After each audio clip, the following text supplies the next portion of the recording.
The operating room aboard the U.N.S. Halberd was unusually quiet, except for the rhythmic beeping of the vitals monitor and the low hum of the ceiling filters. Surgeon Specialist Threx adjusted his lateral visor, his forefingers hovering over the scanning panel. His species, the Arvexi, evolved in low-gravity aquatic environments and were known across several systems for their precision in xenomedical procedures. Threx had operated on over 200 life forms. None of them had ever reacted like this. "Bone is exposed," Threx announced, his voice filtered through the translator strapped to his thoracic cavity. "Compound fracture of the distal humerus. Laceration depth exceeds 40 millimeters. Human blood loss nearing critical levels." The patient, a man in his mid-30s with short, dark blonde hair matted against a sweat-slicked brow, blinked up at the overhead lights. His name was Emmerick Ward, a structural engineer assigned to the outer hull maintenance unit. "Yeah," Emmerick muttered, wincing as he shifted slightly on the medical bed. "Hurts like hell, but tape it up."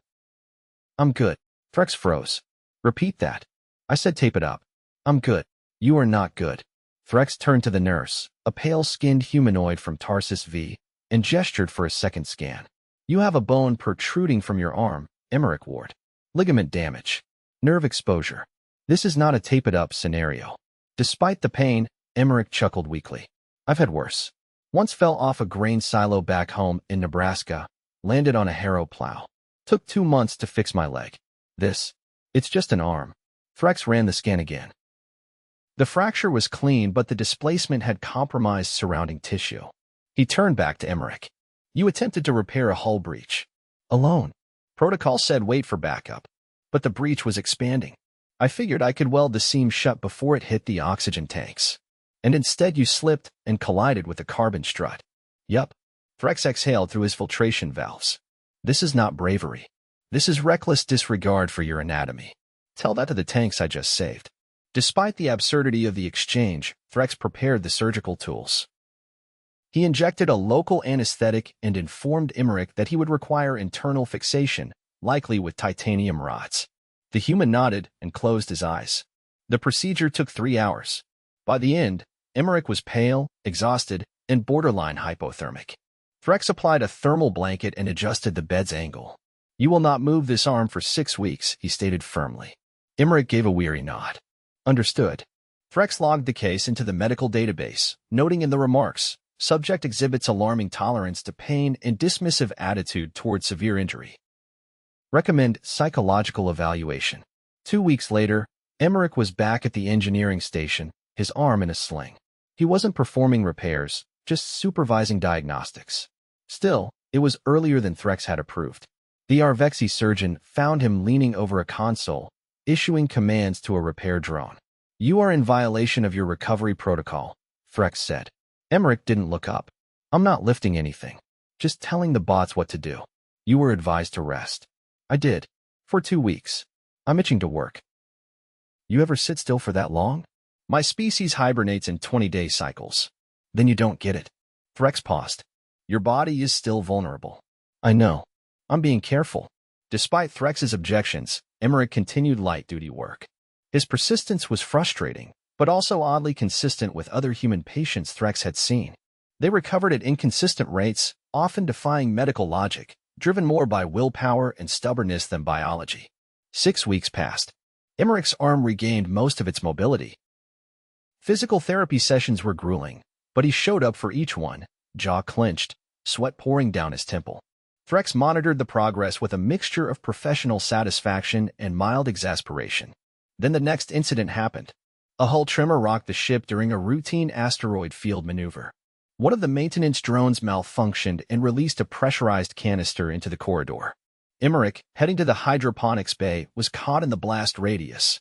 When security arrived, the corridor was filled with smoke and debris. Emmerick was pinned under part of the wall frame, his leg twisted unnaturally beneath him. Blood seeped through his pants in a growing pool. Threx arrived moments later, scanning the wreckage. Emmerick was conscious, barely. "Okay," Emmerick groaned, voice strained. "This one's bad." Threx crouched beside him.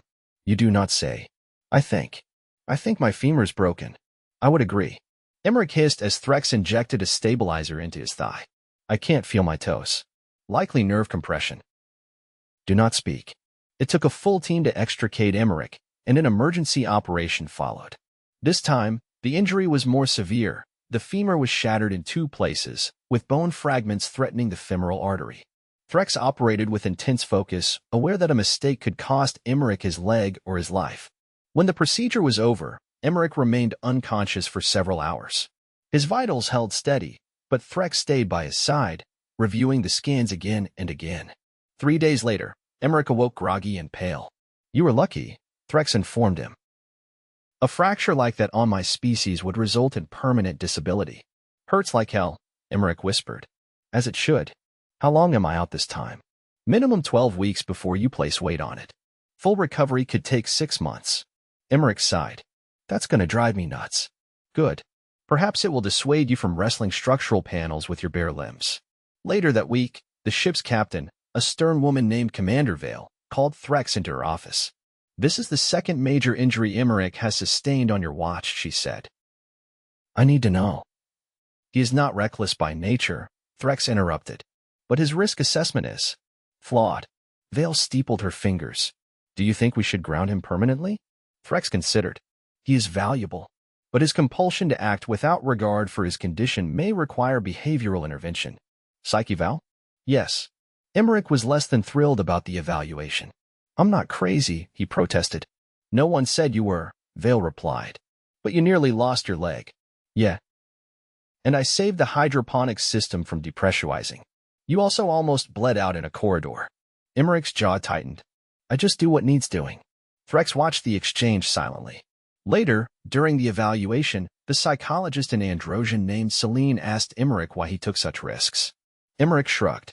"I grew up on a farm. If you didn't fix things fast, you lost crops. Or livestock. Or someone got hurt. You didn't wait. You acted. Even if it meant injury?" Celine asked. "Especially then." By the end of the session, Celine recommended continued observation but cleared Emmerick for light duties under supervision. Threx didn't agree, but he respected the process. Recovery from the femur break was slow and painful. Emmerick spent weeks in the rehabilitation chamber, working with resistance bands and assisted lift machines. He fell twice during early sessions, each time gritting his teeth and refusing to stop. Threx visited often, sometimes to monitor progress, sometimes to argue about protocol. Once, he brought Emmerick a data pad containing articles about human orthopedic injuries. "You underestimate your fragility," Threx said. Emmerick tapped the screen. "I know exactly how fragile I am. That's why I don't waste time. You equate hesitation with failure. I equate hesitation with consequences." Threx didn't have a response to that. One morning, 8 weeks into recovery, Emmerick entered the medical bay with a wrapped forearm and a limp. "What happened?" Threx asked, alarmed. "Slipped on the stairwell near deck 4. Landed bad. Arm's killing me." Threx unwrapped the bandage. The skin was torn, and beneath it, white gleamed through red. "You exposed your radius," Threx said. Emmerick grimaced. "Yeah, feels like a clean break. You should be in shock. I had a protein bar and some water. This is not a solution." Emmerick winced as he sat down. "Just tape it up. I'm good." Threx stared at him. "You say that phrase too often," he said. Emmerick managed a weak smile. "Yeah, I probably do." 3 days after Emmerick's latest injury, a low-frequency tremor shuddered through the Halberd's midsection, sharp enough to tilt trays off tables in the mess, but brief enough to be dismissed by anyone not near engineering. The source was traced to a misaligned thermal regulator in the fusion manifold, and Commander Vale convened an emergency repair crew while secondary systems rerouted power. Threx was reviewing neural regeneration data in the aft lab when the call came through. He arrived at the site of the malfunction to find Emmerick forearm freshly splinted wedged into a maintenance shaft with a welding torch clenched between his knees and a diagnostic unit balancing on his stomach.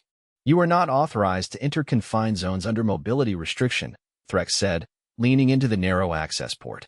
"I wasn't going to let Vega go in alone," Emmerick replied, sweat dripping from his jaw. "She's never rebalanced a thermal core. If I'd let her do it solo, she could have triggered a backflow surge." The torch sparked. Slag hissed against the titanium lining. A dull thrum deepened in the walls, then quieted.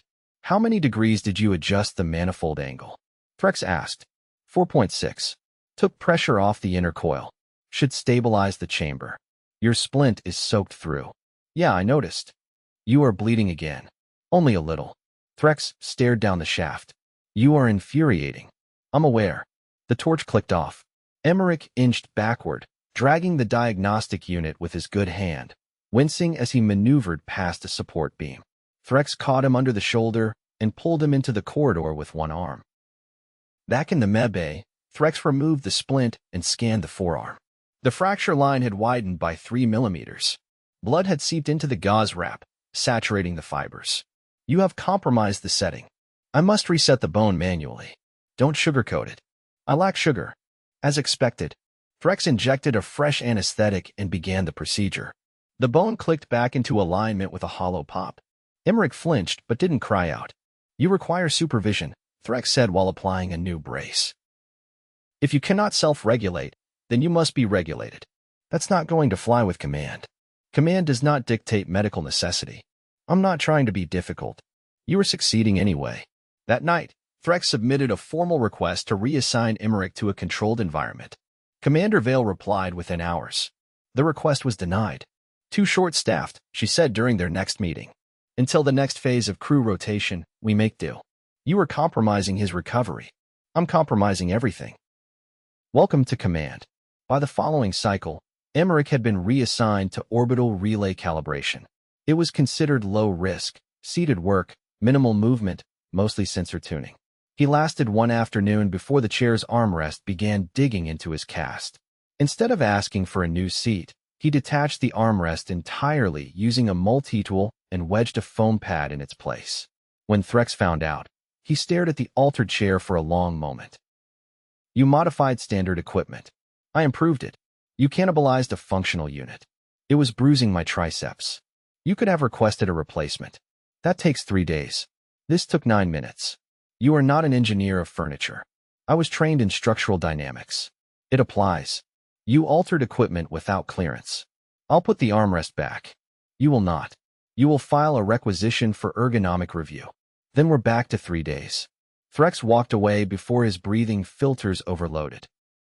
For days later, during a ship-wide systems update, the navigational array stalled unexpectedly.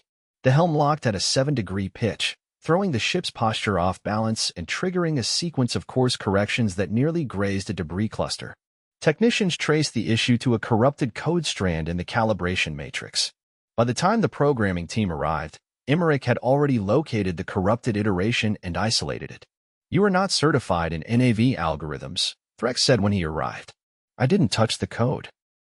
I flagged the loop and ran a recursive trace. The AI did the rest. You accessed secure systems. I had clearance for diagnostics. You were injured.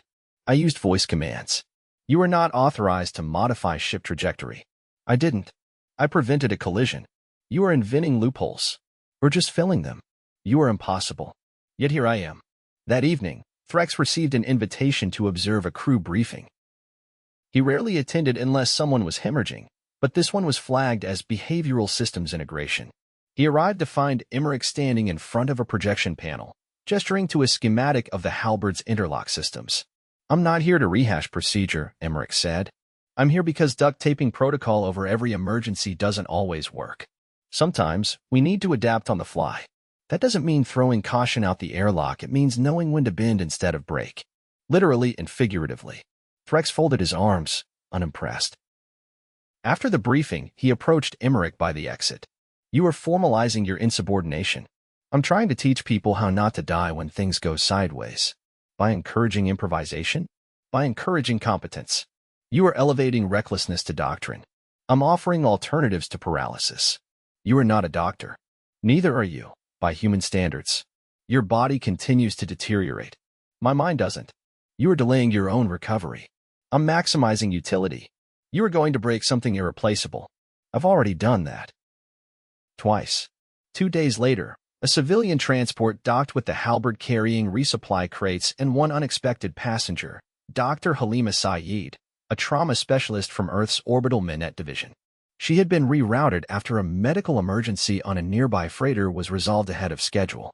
Tall, quiet, and perpetually sipping strong tea from a vacuum-sealed cup, Dr. Saeed reviewed Emmerick's file in silence before requesting a private consult. You've been very busy, she said, flipping through scan logs. Not by choice. You've been out of bed more than in it. There's always something breaking. You've re-broken the same arm twice. It's healing. You've had 3 surgeries in under 3 months. Only 2 were planned. You're a walking lawsuit. I'm more of a limping suggestion. She closed the folder and leaned back. Do you think this is sustainable? No. Then why do you keep doing it? I don't know how to stop. Dr. Saeed looked at him for a long time. I'm going to recommend a temporary neuroadaptive restraint. Emmerick blinked. A what? An exoframe that locks joint movement past a certain threshold. Won't let you use the limb when you're not supposed to. That's the only way to keep you from self-sabotage. He exhaled through his nose. Fine, but I want to help design it. You'll help calibrate it. Under supervision. Threx installed the device the next morning. Emmerick flexed experimentally, then winced as the frame locked mid-motion. Feels like betrayal. Feels like restraint. Feels like cheating. Feels like survival. Emmerick didn't reply. That afternoon, the Halberd's environmental systems began to fail, one section at a time. The temperature on Deck 17 dropped by 15 degrees in under an hour. Crew members began evacuating. Threx responded to the medical alerts, arriving to find 2 engineers in thermal shock. He stabilized them and instructed the ship's AI to isolate the cold zone. Emmerick appeared in the medbay doorway 15 minutes later. I know how to fix it. No, I won't use my arm. You will find a way to injure something else. There's a bypass valve behind the coolant manifold. It's stuck open. I can wedge it closed with a carbon rod. You are not cleared. Neither is anyone else, and time's running out. Threx stared at him, then handed over the carbon rod. You have 15 minutes. I'll need 10. You will use all 15. Emmerick nodded. He returned 12 minutes later, frost crusting his eyebrows, arm untouched, rod half melted. The valve shut. Pressure's normalizing. You have mild hypothermia. I've had worse. Threx didn't reply. Instead, he peeled off the frost-layered jacket and wrapped Emmerick in a thermal shroud. You are still not good, he muttered.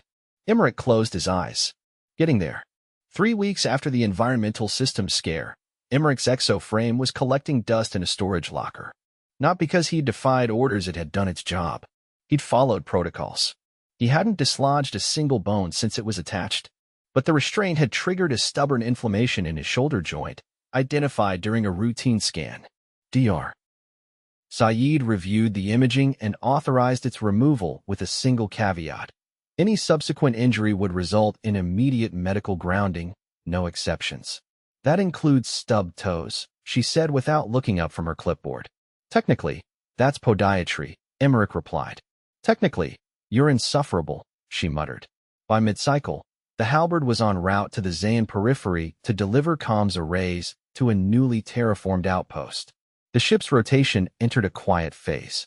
No breaches, no coolant leaks, no transport malfunctions.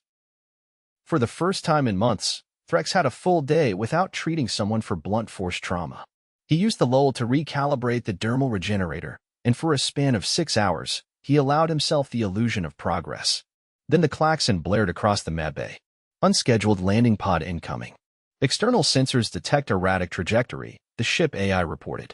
By the time Threx reached the emergency bay, the pod had already slammed into the auxiliary hangar, shearing its own stabilizers on entry. Emergency crews pried the hatch open to reveal a single occupant, a Terran miner with deep lacerations across his abdomen and a visibly distorted ribcage.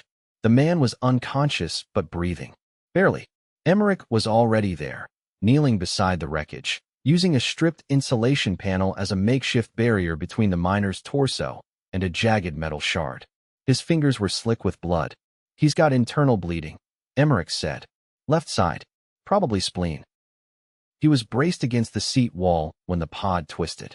You are not medical staff, Threx replied, snapping on gloves. I worked a summer at a trauma center in Omaha during my undergrad. I know what blood pooling looks like. You are still under restricted action. I didn't move him. I kept pressure. Threx scanned the miner's vitals. The human's pulse was erratic, and his oxygen saturation was falling. I need to open the thoracic cavity. Now.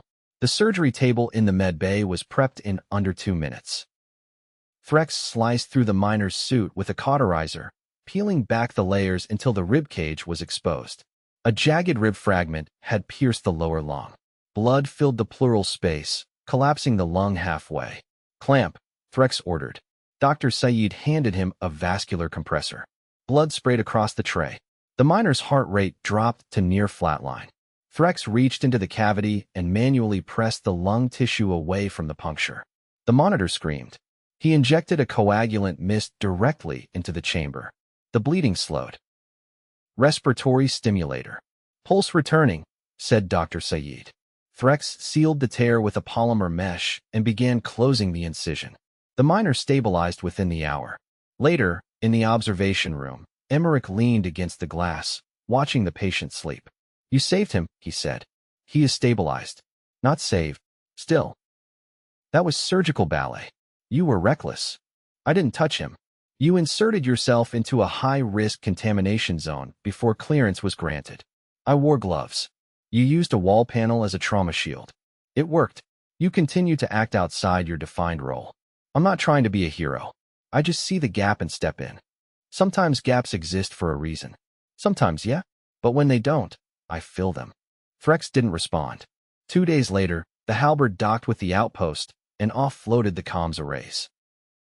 The miner was transferred to ground medical, still unconscious but stable. Emmerick returned to his regular duties, which now consisted primarily of recalibration logs and system latency tests. His mobility was nearly back to baseline, though both knees protested if he sat for too long. During a routine systems audit, Emmerick discovered a delay in one of the AI's redundancy checks. A subroutine had been looping unresolved queries into the processing buffer, slowing response times. When he brought it up at the engineering staff briefing, the lead systems officer dismissed it as a non-issue. It's not a security threat, the officer had said. We'll patch it next cycle. It's not about security, Emmerick replied. It's about latency.